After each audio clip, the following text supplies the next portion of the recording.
नमस्कार साथियों, स्वागत है आप सभी का अनअकैडमी पर। मैं हूं अंकित अवस्थी। कैसे हैं आप?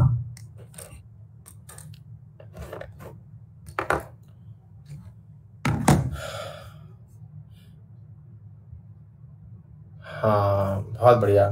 एक विद्यार्थी हैं हमारी क्लास में और वो महाकाल के भक्त हैं। नाम उनका अमित कुमार है और उन्होंने बहुत ही विशेष रूप से आराधना और निहारिका को अपनी हाय भेजी है। तो निहारिका और आराधना करके दो विद्यार्थियों को इन्होंने अपनी हाय भेजी है और वो भी अपनी हाय दे दें इनको। हाँ, बाकी लोग भी इन्हें अपनी हाय दे दें अमित कुमार को। हाँ, सब अपनी तरफ से हाय दे दें।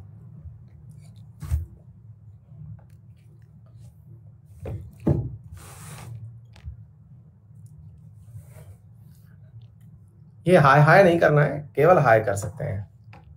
हाय देनी है बस।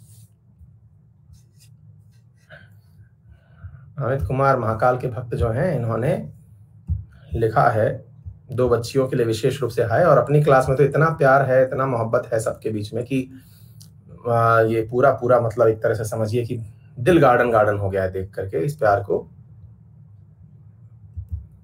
सब मिलजुल करके इन्हें बढ़िया से अपनी हाय दे दें।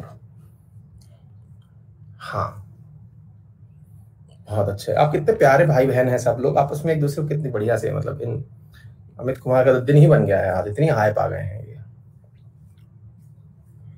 चलिए, बहुत अच्छी बात।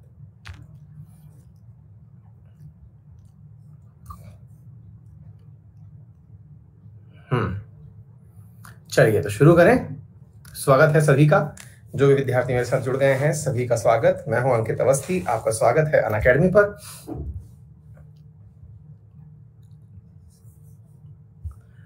जो भी विद्यार्थी नए हैं, हाँ, दिलीप ने वैक्सीन लगवा ली, चलिए बहुत ही अच्छी बात है।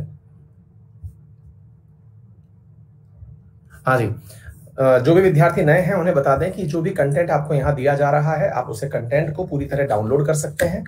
और कंटेंट के लिए आपको मतलब क्लास के बगल में 3 डॉट दिए जाएंगे, उनके ऊपर आप क्लिक करके उन्हें डाउनलोड कर सकते हैं। ठीक है? हाँ जी, क्लास के बगल में 3 डॉट दिए जाएंगे, उनके बगल में आप क्लिक करके उन्हें डाउनलोड कर सकते हैं। डाउनलोड नाउ का ऑप्शन वहां पर आता है, आप वहां से उन्हें डाउनलोड कर सकते हैं। ठीक है, चलिए शुरू करें। 3 डॉट थ्योरी, हाँ, क्लास के बगल में अंत में 3 बिंदियां आएंगी, उन पर क्लिक करें, वहां से आपको डाउनलोड नाउ का ऑप्शन मिल जाएगा। इस क्लास में नए हैं और आपका मन करेगा कि पुरानी क्लासेस भी देखी जाएं, इसके लिए आप जो है मुझे अनअकैडमी पर ढूंढ तो चुके ही हैं, तभी पहुंचे हैं। और पहुंचने के बाद में मेरे नाम के नीचे फॉलो का ऑप्शन दिया हुआ है, उस पर क्लिक कर दें। इसके बाद में जो अन्य चीजें हैं जिसमें कि मेरे द्वारा पढ़ाई गई क्लासेस, कोर्सेज वगैरह जो भी जानकारियां हैं, उन क्लासेस एंड कोर्सेज को आप मतलब एक एक करके देख सकते हैं, जितने भी पढ़ा रखी हैं। वर्तमान में जो कोर्स चल रहा है इसे एनरोल कर लें। ये कंप्लीट इंडियन पॉलिटी का पार्ट 2 है और पार्ट 1 पहले कंप्लीट करवाया जा चुका है। पार्ट 2 को आप जाकर के एनरोल कर लें, ताकि भविष्य में जैसे ही कोई क्लास आएगी तुरंत आपको उसका आइडिया लग जाएगा। ठीक है, चलिए।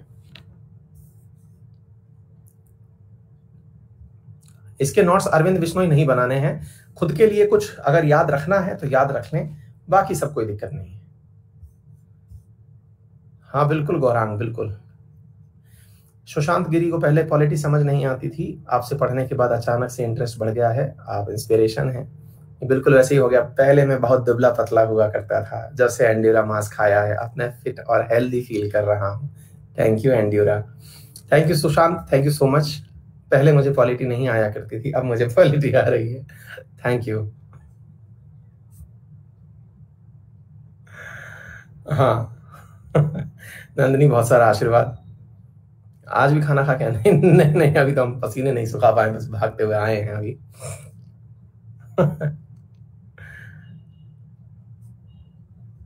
हाँ चलिए, आइए साथियों, स्वागत है। तो हम जुडिशरी पढ़ रहे थे और जुडिशरी की शुरुआत में हमने आपको बताया था कि हमारी जुडिशरी की विशेषता क्या है, क्यों इसे ये कहा जाता है कि ये एक एकीकृत जुडिशरी है ना? क्यों इसे ये कहा जाता है कि एकीकृत है? एकीकृत का मतलब हुआ कि ये पूरी तरह से इंटीग्रेटेड है। और ये कल हमने पूरी तरह से आप लोगों को सारी बातें समझाई थी। ठीक है, हाँ जी।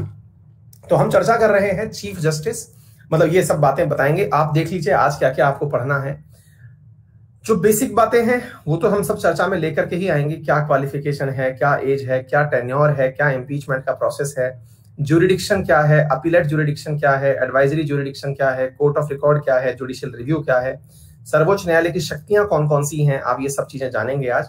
इसके अलावा फिर आप हाई कोर्ट के बारे में जानेंगे, हाई कोर्ट की स्थापना कब हुई, कैसे हुई, कितनी हाई कोर्ट वर्तमान में है, किस किस का मतलब अपॉइंटमेंट किया जाता है, कितनी हाई कोर्ट के अंदर एज रिक्वायर्ड है, क्या टेन्योर होता है, शपथ कौन दिलाता है, रिमूव कौन करता है, सैलरी कौन है, ज्यूरिडिक्शन क्या है, तरह तरह के ज्यूरिडिक्शंस के बारे में यहाँ पर सवाल किया गया है। फिर यहाँ पर रिट्स के बारे में बात की जाती है, कितने प्रकार के रिट होती हैं जो सुप्रीम कोर्ट और हाई कोर्ट के द्वारा दी जा सकती हैं, उनके बारे में बात की जाएगी। हाई कोर्ट्स भारत में कहाँ कहाँ पर कौन से राज्य में है, इनके बारे में आपसे चर्चा की जाएगी, और अंत में सबऑर्डिनेट कोर्ट्स के बारे में बात की जाएगी। ठीक है, तो उम्मीद है अब विशाल ने वो वैक्सीन लगवा ली है, बुखार आया है, क्या करना चाहिए? बुखार में गर्म होना चाहिए, हाँ, ठंडा नहीं पड़ना है, बस कैसे भी कोशिश करके ठंडा नहीं पड़ना है ना। बुखार आ रहा है, बढ़िया से गर्म होइए, ठीक है, होता है ये, मतलब होता है, बिल्कुल होता है। हाँ, चलिए तो शुरू करते हैं साथियों सुप्रीम कोर्ट के बारे में। और हाँ, तो हम सुप्रीम कोर्ट के बारे में जो बातें बता रहे हैं, इन्हें समझने से पूर्व हम कुछ जरूरी बातें बता देते हैं। सुप्रीम कोर्ट क्या है, कब बनी, ये तो सब हमने लिखित में दे दिया है, तो इसमें कुछ बताने जैसा पार्ट नहीं है कि तारीखें मैं रटवाऊं कि 28 तारीख याद कर लेना या फिर ये एक्ट याद कर लेना, कौन से एक्ट के थ्रू आई थी, ये सब बातें आप भी कर सकते हैं। मेरा मेजर पर्सपेक्टिव है कि आपको वो समझाऊं, चीजें समझाऊं जिन्हें समझने के लिए आप वाकई में क्लास में आए हैं। ये आर्टिकल जो है, ये अंत में मैं एक ही बार में याद दिला दूंगा, जब सारी क्लासेस खत्म हो जाएंगी पॉलिटी की, तब मैं सारे आर्टिकल और कॉन्स्टिट्यूशनल अमेंडमेंट 2 दिन स्पेशल क्लास लगा के सारे खत्म कर दूंगा, तो वहां से आपकी सारी प्रॉब्लम दूर हो जाएगी। ठीक है, तो ये तो सारे पार्ट छोड़ते चलिए। हाँ जी, सुप्रीम कोर्ट के अंदर कुल मिलाकर के 33 जज हैं और 1 चीफ जस्टिस है। ये वर्तमान की संख्या है जो आपको पता होनी चाहिए, और इन पूरी वर्तमान की संख्याओं को समय समय पर बढ़ाया गया। शुरुआत में ये 10 ही जज हुआ करते थे, आज 2019 में बढ़ा करके इन जजेस की जो संख्या है, इनको कितना कर दिया गया है, 2019 में इन्हें बढ़ा करके वर्तमान में 34 कर दिया गया है। 34 जो है वर्तमान में जजेस हैं। ठीक है, अच्छा, इसके बाद में मेरे प्यारे साथियों, जजेस का अपॉइंटमेंट कौन करता है, ये पॉइंट आपको समझना जरूरी है, जरा ध्यान से सुनिएगा। He is appointed by the President of India after consultation with the judges of Supreme Court and Chief Justice of High Court। अब ये जो तथ्य है ना, ये गलत है, क्योंकि ये जो जानकारी यहां लिखी गई है, इसमें असल में chief justice of high court वाला पॉइंट नहीं आएगा। असल में ये शुरुआती प्रावधान थे, वर्तमान में इन्हें बदल करके, चेंज करके कॉलेजियम व्यवस्था का नाम दे दिया गया है। अगर केवल इतनी सी बात कही जाए कि इन्हें अपॉइंट प्रेसिडेंट करता है, तब तक तो सारी बात सही है, लेकिन उसके बाद की अगर बात की जाए तो सुप्रीम कोर्ट के जजेस की जो नियुक्ति है वो कॉलेजियम व्यवस्था के तहत की जाती है। अब आप पूछेंगे सर ये कॉलेजियम व्यवस्था क्या होती है? तो साथियों असल में क्या हुआ, once upon a time supreme court के अंदर एक कन्वेंशन सेट हो गया था। क्या कन्वेंशन सेट हो गया था? कन्वेंशन सेट ये हो गया था कि जो सबसे मतलब एक प्रकार से समझिए कि सीनियर मोस्ट आदमी होगा, वही व्यक्ति सुप्रीम कोर्ट के अंदर जज बन सकेगा। अब जब सुप्रीम कोर्ट के अंदर ये जब इस प्रकार की बातें बनना शुरू हुई, तो ये बहुत बड़ा एक मुसीबत खड़ा हो गया कि यार कैसे ये डिसाइड करें कि कल को किसी व्यक्ति को सीनियर मोस्ट आधार डिसाइड करना हो तो किसे डिसाइड किया जाए। तो साथियों इसके लिए सुप्रीम कोर्ट ने खुद के ही लेवल पर खुद के खिलाफ केस किया, और उन केसेस को हम जजेस केसेस के नाम से जानते हैं। जज केसेस है ना, जजेस केस बोलते हैं इनको। जजेस केसेस जो हुए, जैसे फर्स्ट जजेस केस हुआ 1981 में, सेकंड जजेस केस हुआ 1993 में, थर्ड जजेस केस हुआ 1998 में, और ये डिसाइड किया गया कि किस प्रकार से सुप्रीम कोर्ट के अंदर जो न्यायाधीश है उनकी नियुक्ति की जाए। मतलब इन्होंने एक प्रकार से ये समझिए कि एक बार एसोसिएशन को अपना वो बनाया। बार एसोसिएशन ने, यानी कि जो क्या बोलते हैं इसको, वकीलों की जो संगठन होती है, इसने सुप्रीम कोर्ट में अपने हितों के लिए एक प्रकार से केस दायर किया, और उस केस का नाम पड़ गया जजेस केस। ये 3 बार दायर किया गया। जो सबसे ज्यादा आज वैलिड है वो थर्ड जज केस है, जिसके अंतर्गत जो 1998 में आया, जिसमें यह कहा गया कि अपॉइंटमेंट हो, प्रमोशन हो या ट्रांसफर हो, ये सभी सुप्रीम कोर्ट के अंदर एक कॉलेजियम के द्वारा डिसाइड किए जाएंगे। कॉलेजियम का मतलब एक ग्रुप ऑफ जजेस होगा जिसके द्वारा डिसाइड किया जाएगा। हाँ, ये सत्य है कि इसके अंतर्गत सीनियर मोस्ट व्यक्ति को ही पद पर बिठाया जाएगा, लेकिन सुप्रीम कोर्ट के सीजेआई के अलावा भी तो बहुत सारी नियुक्तियां होती हैं। ये भी तो होता है कि कौन से हाई कोर्ट के जज को सुप्रीम कोर्ट का जज बनाना है, कौन से हाई कोर्ट के व्यक्ति को इधर से उधर ट्रांसफर करना है। इस काम को करने के लिए जो व्यवस्था अपनाई गई इसमें है कि सुप्रीम कोर्ट का सीजेआई यानी CJI chief justice of India plus में 4 सीनियर मोस्ट जो जजेस होंगे, ये मिलकर के क्या करेंगे, जजेस की नियुक्ति फाइनल करेंगे। मुसीबत क्या है, अब आप उसको समझने का प्रयास करिए। मुसीबत यह है साथियों कि सुप्रीम कोर्ट के अंदर जजेस की नियुक्ति तो हो जाती है। अब ध्यान से समझना इस बात को, और बहुत ही महत्वपूर्ण है। जजेस की नियुक्ति तो हो जाती है, कॉलेजियम अपने द्वारा तो रिकमेंडेशन दे देता है, लेकिन ये वाली जो लाइन लिखी हुई है ना, ये वाली, बस इस लाइन की वजह से सारा की सारा मामला ढुल जाता है। क्यों ढुल जाता है? क्योंकि इस लाइन में मेंशन है कि he is appointed by president, मतलब यहां पर जो चीफ जस्टिस हो या अन्य जस्टिस हो, इनका नियुक्ति जो है वो किसके आधार पर की जा रही है?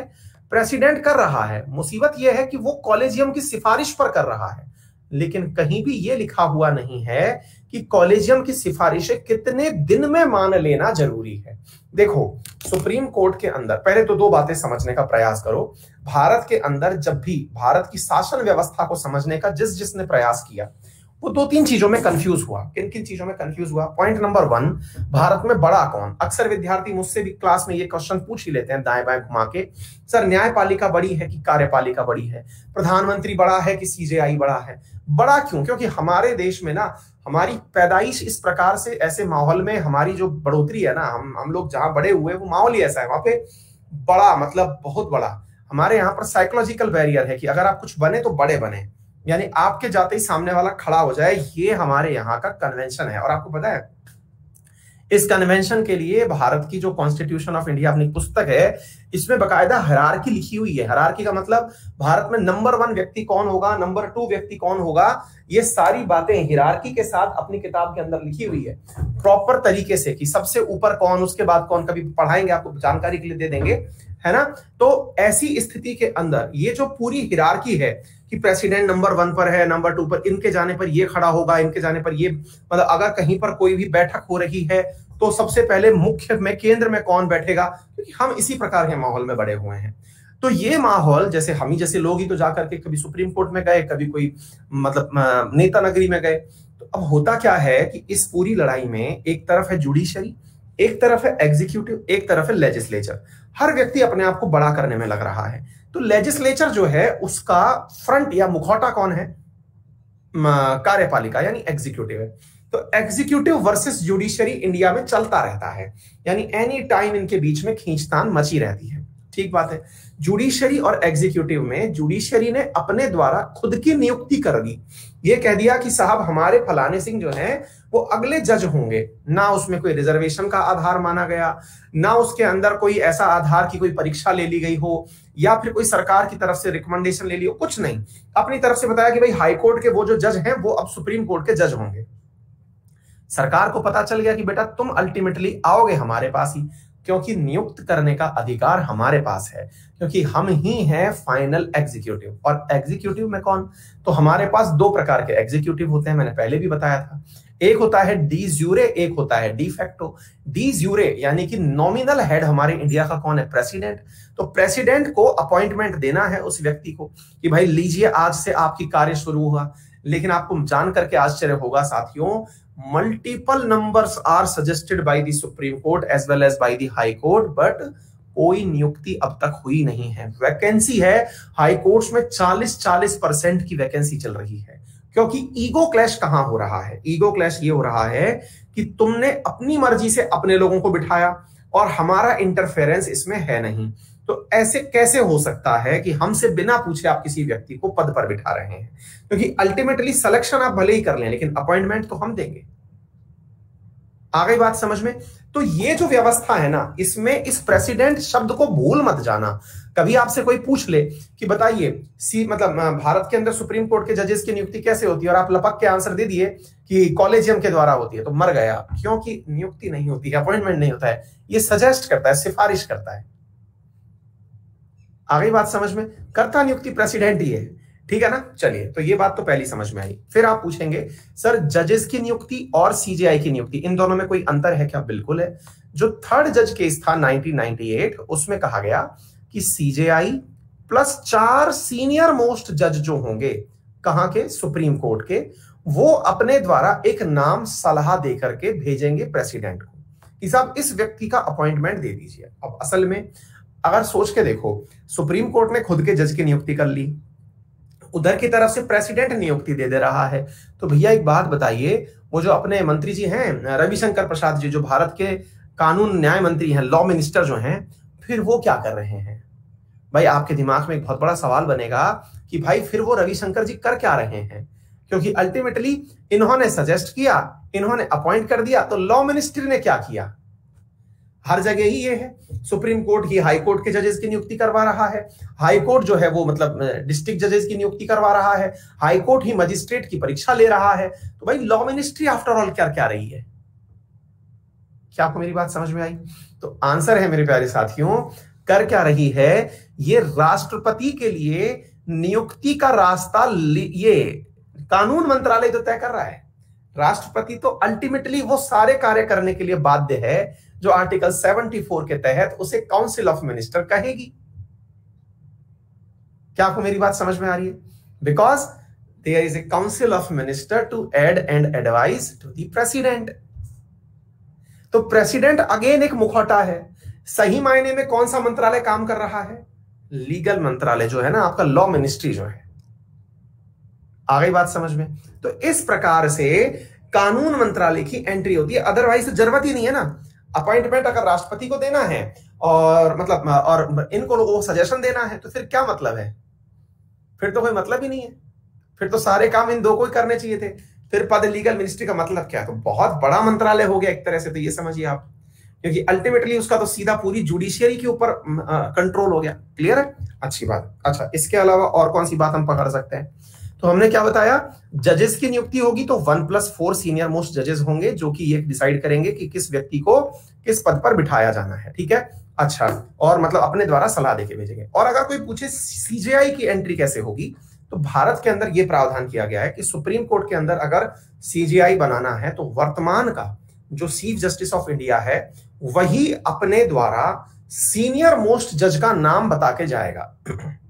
यानी कि हमारे यहां पर एक प्रैक्टिस है, ये कानून नहीं है, एक विचारधारा बनाई हुई है, एक परंपरा बनाई हुई है। क्या बनाई हुई है? कि जो वर्तमान में सीजेआई है वही बता के जाएगा कि अगले जो है वो एनवी रमन्ना होंगे। ठीक है? और हमेशा उस सीजेआई को भी बताने के लिए ये ऑलरेडी कह रखा है कि वो सीनियरिटी के बेसिस पर ही डिसाइड करेगा। तो बोलिए, क्या आप लोगों को मेरी ये बात समझ में आ गई? बताइए, किसी को भी कोई दिक्कत हो तो मुझे बताएं। ठीक है? अच्छा, इसी प्रकार से अब आपके दिमाग में सवाल बनेगा, सर हाई कोर्ट के जजेस की नियुक्ति कैसे होती है ना? तो फिर सवाल बनता है, सर हाई कोर्ट के जजेस कैसे बनते हैं? सुप्रीम कोर्ट का तो 34 लोगों का तो मामला समझ में आ गया।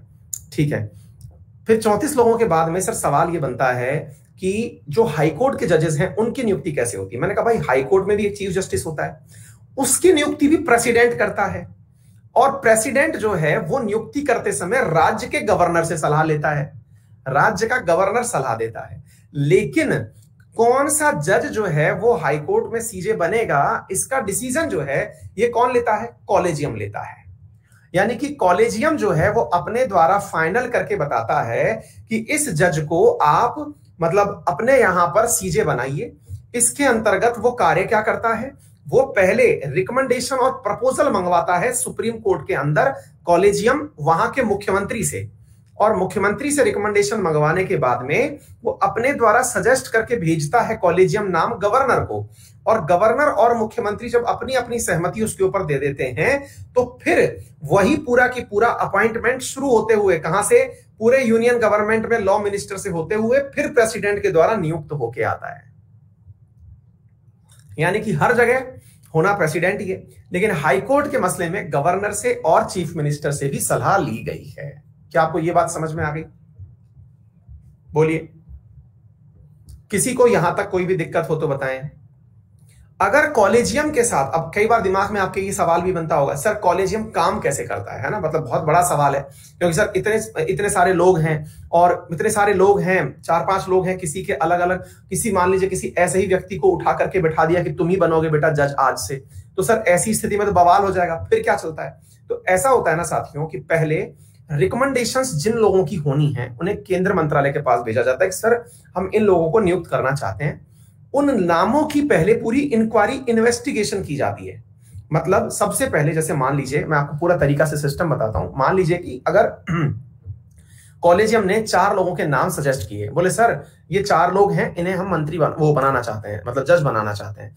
केंद्रीय मंत्रालय के पास पहले ही भेज दिया जाता है और कहा जाता है सर इनकी थोड़ी जानकारी करवा लो, हमारे पास ये 4 रिकमेंडेशन है। पता चले कि कोई फ्रॉड के केस में फंसा हुआ हो, पता चले कि किसी ने कोई ऐसा निर्णय दे रखा हो जो विवादित हो, आप बोले इन्वेस्टिगेशन करा लो एक बार ढंग से, और आप बता दो कि इन्वेस्टिगेशन में ये व्यक्ति जो है ये मतलब सही था या गलत था।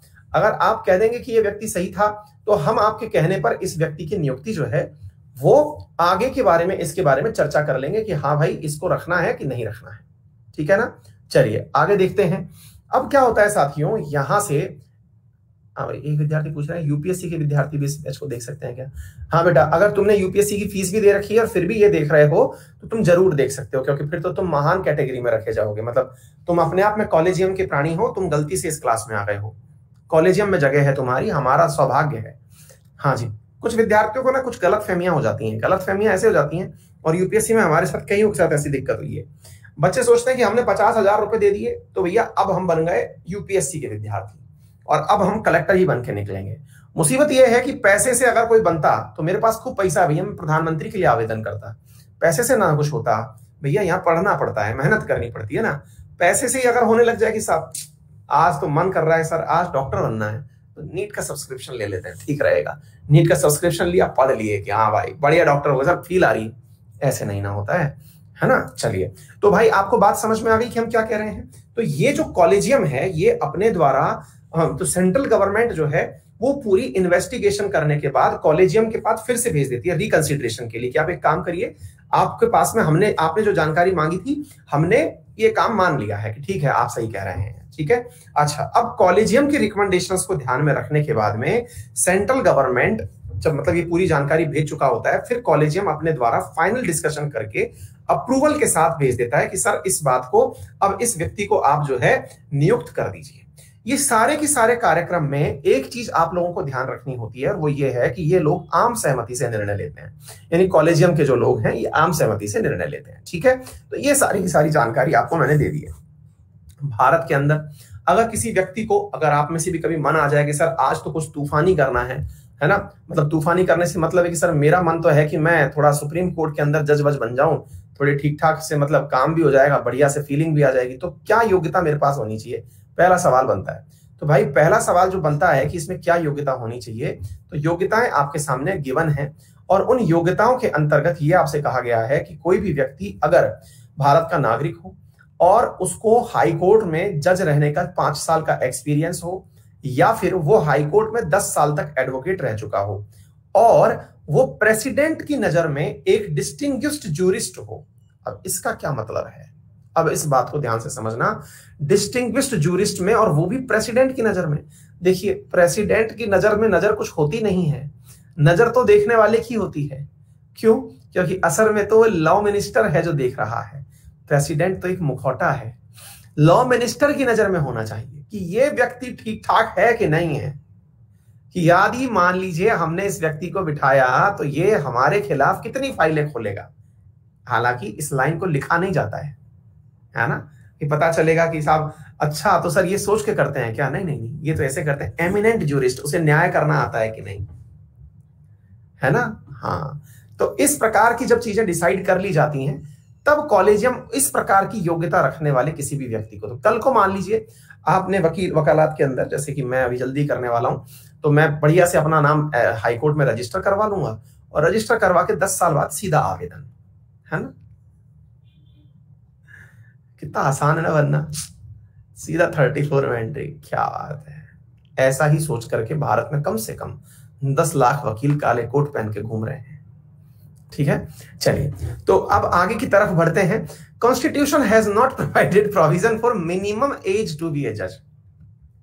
ठीक है ना, हाँ भाई, इसका मतलब क्या हुआ कि ये जो कार्यक्रम है इसके अंतर्गत एक विद्यार्थी कह रहा है सर ये पैरोकार लिखा हुआ है, इसका मतलब क्या है? भैया यहाँ का मतलब है कि इतने साल तक वो काम कर चुका होता है। ठीक है, हाँ जी, सुनिए साथियों, यहाँ पर आगे की बात और क्या है। संविधान में सर माई बिगिनिंग हूं, मुझे आपकी क्लास अच्छी लगती थी इसलिए मैंने आपका सब्सक्रिप्शन लिया। सो आपका हिस्ट्री यूपीएससी बैच नहीं है इसलिए एसएससी बैच सेलेक्ट किया। अरे समा तुम हिस्ट्री के बैच की बात कर रहे हो, पॉलिटी में बैठे हो, पूछ ये रहे हो कि हम ये देख सकते हैं कि नहीं देख सकते हैं, तो थोड़ी मतलब बातों में एम्बिग्यूटी नहीं आ रही है तुम्हारे। खुद से सोच के विचार करो। तुमने अगर यूपीएससी का बैच परचेज कर लिया है तो भैया उसमें जाकर के समाधान पूछो ना यार। मतलब वहां पर जाकर के हिस्ट्री का तुम कोई बैच पढ़ो। अगर मुसीबत आ रही है तुम्हें हिस्ट्री पढ़ने में तो भैया वहां पर एक से बढ़कर एक 10 तो आईएएस ऑफिसर पढ़ा रहे हैं। थोड़ा सा मतलब अपने अंदर हिम्मत लेके आओ यार। इतना पैसा खर्च किए हो, थोड़ा सा हिम्मत मतलब जनरेट करो। बड़े लेवल का तरफ बड़े हो और तुम अपने अंदर के डर को ही नहीं निकाल पा रहे हो तो जिला कैसे चलाओगे? ऐसे सोचो, है ना। पूरा जिलाधीश बनना है, आगे चल करके पूरा राज्य चलाना है, फिर देश में भी आगे बढ़ना है, तो थोड़ा मतलब अंदर के भय को बाहर निकालो, डरो मत और बढ़िया से जाओ। और पैसा खर्च कर ही दियो तो करो ना यार। हाँ, अब इस बच्चे ने ये भी इसलिए पढ़ लिया क्योंकि वहां मैं हिस्ट्री नहीं पढ़ाता हूँ, वहां पे मैं मतलब पॉलिटी और ज्योग्राफी पढ़ा रहा हूँ, तो अब इसको यहाँ से हिस्ट्री खत्म करना है, इसलिए ये भी परचेज कर लिया है। ऐसा ना करो, ठीक है। मतलब ठीक है, ये भी कर लिया, कोई बात नहीं, पढ़ना है, पढ़ाई कहीं बुराई नहीं है, लेकिन मुद्दा ये है कि तुम थोड़ा हिम्मत वाले बनो यार। अधिकारी बनना है, अपने अधिकारों की बात नहीं कर पाओगे तो क्या करोगे? ठीक है, हाँ जी। Constitution has not provided provision for minimum age to be जज। क्लियर? उम्मीद है आपको ये बात समझ में आ गई होगी कि हमारे यहाँ कोई भी न्यूनतम क्राइटेरिया नहीं है कि 35 साल का होना चाहिए कि 25 साल का होना चाहिए, ऐसा नहीं है। हो सकता है कि यहां पर कभी कोई आपके सामने सवाल आ जाए। सवाल क्या आ जाए? सवाल लिखा हुआ आ जाए कि बताइए which of the following is not a condition to be appointed as a जज, और वहां पर क्या लिखा आ गया कि 35 साल का मिनिमम उम्र 35 साल होनी चाहिए। अब आप सोचेंगे क्या, हाँ यार सही है, नंबर 34 है, 35 साल का तो होना ही चाहिए क्योंकि 34 लोगों के बीच में जाएगा, तो हम इसको तो गलत मानेंगे ही नहीं, जबकि हमारे यहाँ क्राइटेरिया ऐसा है ही नहीं, है ना। उम्मीद है आपको बात समझ में आ गया हो। टेन्योर पता है कि 65 साल की उम्र तक वो व्यक्ति जज रह सकता है और अपने द्वारा रिजाइन कर सकता है। अगर उसको काम नहीं करना है तो प्रेसिडेंट को बोल सकता है साहब बहुत हुआ, अब नहीं हो पाएगा, अब हम जा रहे हैं। He can removed by the president by mean of impeachment process। देखिए अब ये जो शब्द है ना, इसको लेकर के बहुत विवाद होता है। विवाद ये होता है कि जो आपकी लक्ष्मीकांत नामक पुस्तक है वो इम्पीचमेंट शब्द यूज करती है ना, लेकिन इंडियन कॉन्स्टिट्यूशन में सुभाष कश्यप में ये किताबों के अंदर महाअभियोग शब्द यूज नहीं किया गया है, और वो महाअभियोग शब्द जो है वो केवल प्रेसिडेंट के लिए यूज किया गया है। तो हम इस विवाद में ना फंसे, हम केवल याद रख लें कि हाँ ऐसा है कुछ कंट्रोवर्सी। आप केवल इतना याद रखें कि बात भावनाओं के आधार पर रिमूवल की हो रही है कि उसे कैसे हटाया जाए, मतलब रिमूवल ऑफ जज कैसे हो, ठीक है ना। तो ऐसी स्थिति में आप इस शब्द से थोड़ा सा अगर गलती से कहीं बैठ गए और पता चला कि आप कहीं बहस कर रहे हैं और बहस में आप लड़ लिए किसी के साथ कि नहीं नहीं सर पढ़ाए हैं कि हमारे राष्ट्रपति का भी क्या होता है, इम्पीचमेंट होता है, तो हम आपको दोनों बात बता दी है कि किताबों में अलग अलग जगह अलग अलग बात लिखी है। जिस जो पुस्तक को मैं फॉलो करता हूं पीएम बख्शी को, उस किताब के अंदर केवल और केवल यहां पर रिमूवल ऑफ जज लिखा हुआ है, ठीक है बेटा, इम्पीचमेंट शब्द नहीं है। अब लेकिन हमको रिमूवल भी समझना होगा, है ना। इसको शपथ कौन दिलाता है? तो राष्ट्रपति दिलाता है, पहली बात तो ये है। आज ही तो अब सवाल बनता है कि सर इम्पीचमेंट की प्रक्रिया, अब आप इसको रिमूवल की प्रक्रिया समझ करके ही पढ़ें।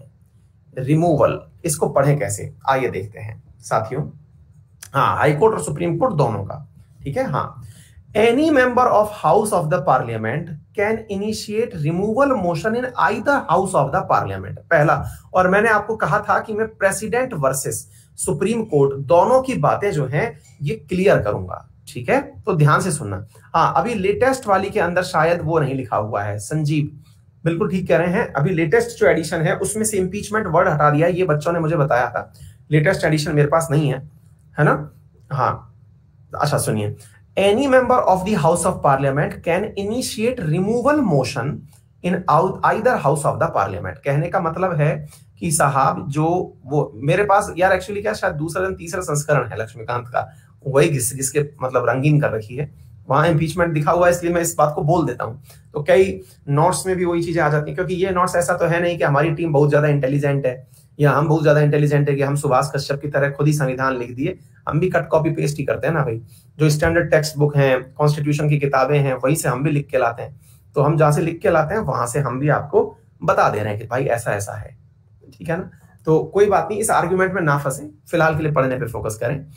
Any member of the house of the parliament can initiate, मतलब क्या हुआ, लोकसभा में अगर आप सांसद हैं और आपको लगा कि सर अपन को ना समझ नहीं आता सर कि ये आदमी जो है जज बनने लायक नहीं है, हम इसको हटाना चाहते हैं, ठीक है। इसी प्रकार से अगर फिर हम पहुंचे राज्यसभा के अंदर, राज्यसभा वाले बोले सर अपन को भी समझ में नहीं आता। बोले मतलब क्या है? बोले सर हमको ये आदमी ठीक नहीं लग रहा है, हमको लगता है रमन्ना जी को हटना चाहिए। तो आपका जो समझ है, आपकी जो समझ है ना, अकेले से काम नहीं चलेगा। आपको अपने पक्ष में, अगर आप लोकसभा के व्यक्ति हैं और आपको लगता है कि नहीं अपन को यह आदमी समझ में नहीं आ रहा है, पहले आपको 100 आप जैसे ही लोग और इकट्ठे करने होंगे जो ये कहें कि हाँ भाई ये व्यक्ति हमारी समझ से परे है। क्या आपको मेरी बात समझ में आ रही है? मतलब हम भी चाहते हैं कि इस व्यक्ति को हटाया जाए। एक प्रकार से ये समझिए जैसे कई बार स्कूलों में नहीं होता था, स्पेशली कोचिंगों में जिन्होंने पढ़ा होगा, अगर किसी टीचर के खिलाफ उन्हें फतवा निकालना होता था बच्चों को, तो पूरा एक लेटर अपनी तरफ से कंप्लेंट का, और उस कंप्लेंट के लेटर में नीचे साइन करके कि सर मतलब हमको इस शिक्षक से नहीं पढ़ना है, अब साहब उस पर साइन हो रखे हैं पूरे के पूरे, धड़ धड़ धड़ धड़ धड़ धड़ धड़ धड़ धड़ धड़। कोचिंग वाला भी सर चाह रहा होता है कि बस बढ़िया मजा आ गया। बोले सर क्यों नहीं पढ़ना है इस टीचर से? ये सर टीचर मजे नहीं देता है क्लास में, बस इसने सर हमारी बेइज्जती कर दी सर, ठीक है। तो अब वो वाली जो चीज है, इस स्थिति में यहां पर 100 मेंबर्स के द्वारा इस प्रकार का साइन होना जरूरी है, ठीक है। हाँ देखिए, कईयों ने कॉलेज में किया है, इंजीनियरिंग में किया है, अरे कईयों ने सब जगह किया है। कई तो इस चीज के लिए मतलब जाने ही जाते हैं कि बस अब वो कौन सा दिन होगा जब इसके खिलाफ मतलब निकाला जाएगा। हाँ, तो ऐसी स्थिति के अंदर ये जो रिमूवल का आपने है, हाँ तो ये देखिए साथियों, removal motion should be signed by 100 members, ये हो गया। और अगर आप राज्यसभा के मेंबर हैं तो 50 मेंबर मिलकर के राज्यसभा में लिख करके देंगे, ठीक है। अच्छा, लिख करके जब दे दिया गया तो देंगे किसको? तो आप अपना मोशन स्पीकर को पकड़ा सकते हैं, और अगर राज्यसभा वाले हैं तो चेयरमैन को पकड़ा दीजिए। अच्छा, इसके बाद में वो इसको एक्सेप्ट करे या रिजेक्ट करे वो इसके ऊपर है। मतलब क्या हुआ, आपने स्पीकर को दिया, अब मान लीजिए कि आपने अपने कोचिंग के संचालक को दे दिया। अब कोचिंग के अंदर मैनेजर भी होते हैं जो उस पे बैठे हुए हैं, डेस्क पे बैठे हुए हैं कि सर ये पकड़िए, कंप्लेंट है, ले लिया। अब वो कंप्लेंट रख लिया अपने पास, वो उल्टा आपको ही समझा दिया, अरे बेटा तुम ही अभी नालायक हो, तुम ही इतने लायक नहीं बने हो कि उनका ज्ञान समझ पाओ, है ना। तो तुम अभी थोड़े लायक बनोगे तब समझ पाओगे, उनमें दिक्कत नहीं है, तुम में दिक्कत है, तुम्हें बढ़ना है आगे। ऐसा होता है। तो ऐसे ही यहां पर भी, और फिर बच्चे मान भी जाते हैं, अरे हाँ हम तो कह ही रहे थे सर, अब सर जो है वो IIT से पढ़े हुए हैं, फलाने सर डॉक्टर साहब हैं, उनने तो खुद ने इतनी बार परीक्षाएं पास करी हैं, तो फिर मान लिया जाता है कि चलो चलो ठीक है ठीक है ठीक है। तो ऐसी स्थिति में बच्चे लौट भी जाते हैं, तो स्पीकर कई बार इनको यहीं से दौड़ा देता है वापस कि चलो ठीक है, मान लिया गया कि ठीक है हो जाएगा। अच्छा, इसके बाद में आप माने नहीं कि नहीं सर हम नहीं मानेंगे, हमारा तो ये मामला स्वीकार किया ही जाना चाहिए। तो बोले ठीक है चलो ले लिया, तुम्हारा प्रस्ताव ले लिया। अब अगर ये प्रस्ताव ले लिया तब स्पीकर जो है वो 3 मेंबर की एक कमेटी बनाएगा, ये जांच करने के लिए कि भाई जो मेंबर्स ने चार्जेस लगाए हैं वो चार्जेस सही भी है कि नहीं है। भाई हो सकता है ना कि कल को मान लीजिए कि आप जिस टीचर की शिकायत लेके आए, अब आपको किसी और टीचर ने भड़का रखा था। जैसे कई बार ऐसा भी तो होता है ना, कोचिंग वगैरह में बहुत होता है ऐसा कि मान लीजिए कि कोई टीचर बढ़िया सा आ गया, अब उस बैच में पढ़ रहे हैं 500 बच्चे, लेकिन अब क्या हुआ कि भाई 100 बच्चे जो है वो खिलाफत के हैं क्योंकि कोई दूसरा टीचर भड़का के भेज दिया है कि जाओ जाओ सर की कंप्लेंट करो। तो अब वो जो कंप्लेंट करो वाले लोग हैं, ऐसी स्थिति में स्पीकर अपना दिमाग लगा रहा है कि बेटा ऐसे भी नहीं हो सकता है, पहले हम अपने लेवल पर तुम्हारे आरोपों की पूरी जांच करेंगे।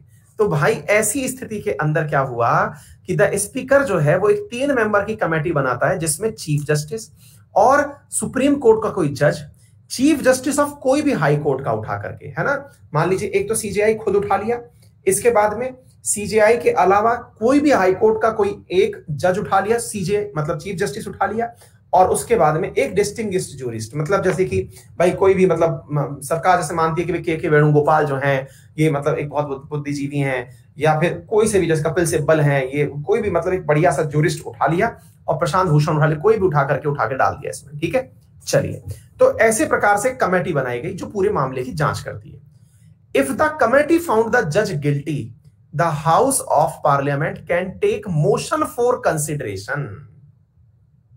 मतलब जब ये पाया गया कि हाँ भाई गलती तो थी, तो फिर अब एक काम करो, इनके खिलाफ प्रस्ताव को हाउस में रखा जाना जरूरी है। अब ऐसा नहीं है कि हाँ भाई सुन लिया तो तुरंत हटा दिया गया, नहीं, अब पूरी क्लास में वोटिंग होगी। 100 ने लिखकर भेजा है, 100 के कहने से हटा नहीं देंगे। अब इसके खिलाफ पूरी क्लास में वोटिंग करवाई जाएगी। क्या वो क्लास वाकई में चाहती है, तो क्लास उस टीचर को हटाना चाहती है कि नहीं। इसके लिए क्या होता है, after passing the motion in the parliament by each house with special majority. अब यही बात आपको समझनी है कि यहां पर ये स्पेशल मेजोरिटी का मीनिंग क्या है, क्योंकि स्पेशल मेजोरिटी शब्द हमने राष्ट्रपति के केस में भी यूज किया था और इसके केस में भी यूज कर रहे हैं। इसका मीनिंग क्या है, अब ध्यान से समझना। यहां स्पेशल मेजोरिटी का मतलब है कि दो बातें स्पेशल मेजोरिटी के अंदर सामान्यतया समझाई जाती हैं। पहली होती है 2/3 सदस्य संख्या प्लस 50% से एक अधिक। इसका क्या मीनिंग है, देखिए साथियों, इसका मीनिंग है कि पूरी क्लास में से आधे से ज्यादा बच्चे जब तक कंप्लेंट नहीं करेंगे तब तक हम इस व्यक्ति को नहीं हटाएंगे। ये तो पहली कंडीशन है, यानी कि मिनिमम कितने लोग चाहिए। मान लीजिए कि उस क्लास में 500 बच्चे थे, तो 500 बच्चों में से 250 बच्चों का तो हमें चाहिए ही। 250 प्लस 1 यानी 251 बच्चे जब तक कंप्लेंट नहीं करेंगे टीचर नहीं हटाया जाएगा, ठीक है। अच्छा, अब सवाल क्या है, फिर ये क्यों लिखा हुआ है सर आपने यहां पे। मैंने कहा भाई 500 का 2/3 निकालिए कितना होता है। हाँ भाई 10 3 333 के आसपास हुआ, 333 के आसपास। कितना हुआ, इतना हुआ ना, 5 दूनी 10, 1000, 333, हाँ 333 के आसपास। अच्छा, तो बोले सर एक बात बताइए, 251 जरूरी है कि 333 जरूरी है। मैंने कहा बहुत बढ़िया, अब ये सवाल पूछ लिया है तो इसका जवाब भी सुन लीजिए।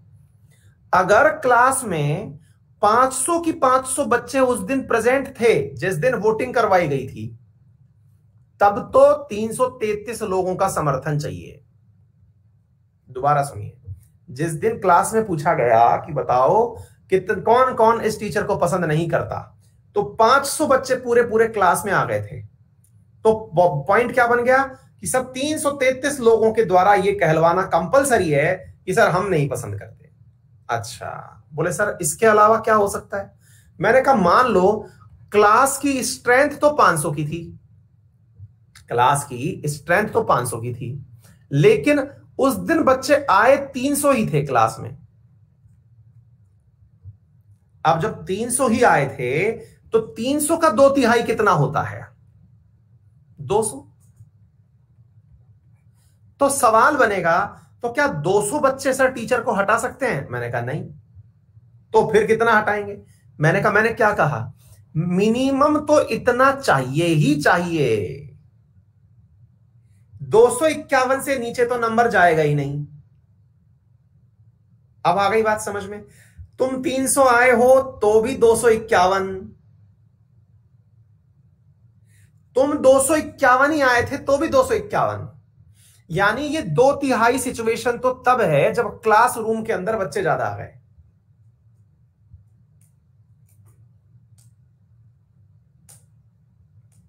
क्या आपको मेरी बात समझ में।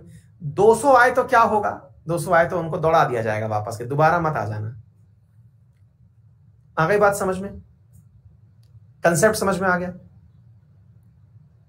अच्छा, तो मतलब अगर कोई ऐसी नंबर गेम नहीं बैठता है सेट में तो फिर उस व्यक्ति को मतलब हटाया नहीं जाता है। अब एक बड़ा सवाल बनता है, सर बात तो समझ में आ गई, हमारा सवाल यह है कि फिर आपने कहा था राष्ट्रपति की प्रक्रिया अलग है, उसके केस में क्या होता है। हाँ, एक प्रियंका नायक है जो पूछे 499 आए तो क्या हुआ। हाँ बेटा, तुम एसएससी की तैयारी कर रही हो और तुम्हें मैथमेटिक्स नहीं आती और तुम यहाँ सॉल्व मैथ के क्वेश्चन करवा रही हो, मतलब बड़ा दया सी आ रही है तुम्हारे ऊपर, है ना। गुणा भाग कर लो बेटा, 2/3 उसका भी होता है ना। पॉइंट में आएगा तो उससे कह देंगे कि एक जो है सांसद गेट के बाहर खड़ा करके हाथ अंदर डाल दे, बस जहां पे वोटिंग चल रही है ना वो अंदर हाथ डाल दे, धड़ अपना बाहर रख ले और कह दे कि मैं हूं सर। वो ऐसा आधा काउंट किया गया है, मतलब इतना सा जो है ना उसको आधा काउंट किया गया है, और इतना सा ही घुसाया तो उसको 0.33 काउंट किया गया है। गजब है यार, सस्ता नशा। हाँ जी, अब इधर देखें, अब प्रेसिडेंट के केस में क्या है सर। प्रेसिडेंट के केस में अब अगर मान लो आपको प्रेसिडेंट हटाना हो तो प्रेसिडेंट को हटाने की प्रक्रिया में यहां पर मुद्दा बहुत स्पष्ट है, और वो क्या है, 500 की क्लास है और 500 की क्लास में अगर बच्चे 100 आए, 200 आए, 300 आए, 400 आए, 500 आए, कितने भी आए, अल्टीमेटली आपको हटाने के लिए 333 ही चाहिए। ये क्लॉज वैलिड ही नहीं है। मान लो 300 विद्यार्थी आए थे, क्लास 500 की थी, विद्यार्थी 300 आए थे, जज को तो हटाया जा सकता था तब भी 251 करके। क्या आप मेरी बात समझ पा रहे हैं? यानी कि जज को तो 251 करके हटाया जा सकता था, लेकिन 300 लोग आए तो प्रेसिडेंट के बारे में कोई भी चीज विकल्प नहीं बन पाएगी, क्योंकि प्रेसिडेंट को हटाने के लिए 333 ही चाहिए। क्या आपको मेरी बात समझ में आ गई? इसलिए कहते हैं कि प्रेसिडेंट की जो मेजॉरिटी है वैसी कहीं नहीं है। उसको हटाने के लिए तो मतलब बिल्कुल ही अल्टीमेट लेवल की चीज चाहिए। मतलब समझ गए आप लोग? एक बार के लिए जज को हटाने के लिए 251 लोग मिल जाएंगे तो हटा दिया जाएगा। मतलब ऐसी गणित बिठा ली, 300 लोग आए, 251 वोट दे दिए, चला लेंगे गणित। इवन 260 251 ही आए और सबकी सबने सर्वसम्मति से कह दिया कि लो हटाओ इसको, तो हटा दिया। लेकिन राष्ट्रपति के केस में जो क्लास की स्ट्रेंथ अनाउंस्ड है, बोले सर क्लास की स्ट्रेंथ 500 की है अनाउंस, उसमें से कुछ बच्चों की तबीयत खराब है, कुछ बच्चे किसी दुर्घटना के शिकार हो गए सर, तो अब तो संख्या 580 ही बची है वास्तविकता में तो। लेकिन बेटा जिनसे कोचिंग वाला फीस लिया था ना वो 500 थे, जिनसे कोचिंग वाला फीस लिया था वो 500 थे, तो 500 के आधार पर ही निर्णय लिया जाएगा। देन एंड वोटिंग या प्रेजेंट एंड वोटिंग कंसीडरेबल नहीं है, जितना है उतना ही है। और ये दोनों हाउसेज में वैलिड है। मतलब अब समझ में आ गया, अगर एक हाउस समझ में आ गया तो दूसरे हाउस में भी यही सेम गतिविधि अप्लाई होती है। तो ये जो मेजॉरिटी है, स्पेशल मेजॉरिटी, ये केवल किसी एक हाउस की गुलाम नहीं है, दोनों हाउस में होती है। बताइए सर जी, यहां तक और अब तक किसी भी जज को हटाया गया नहीं है, बस इतनी बात आप समझ लीजिए। किसी भी तरह की कोई परेशानी, समस्या, दिक्कत हो तो बताएं।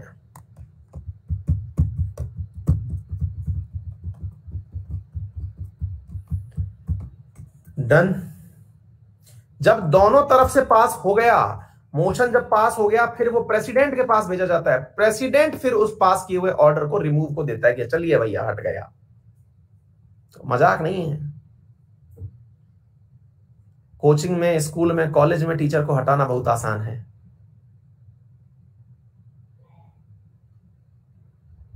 ठीक है, चलिए, all the very best, thank you so much.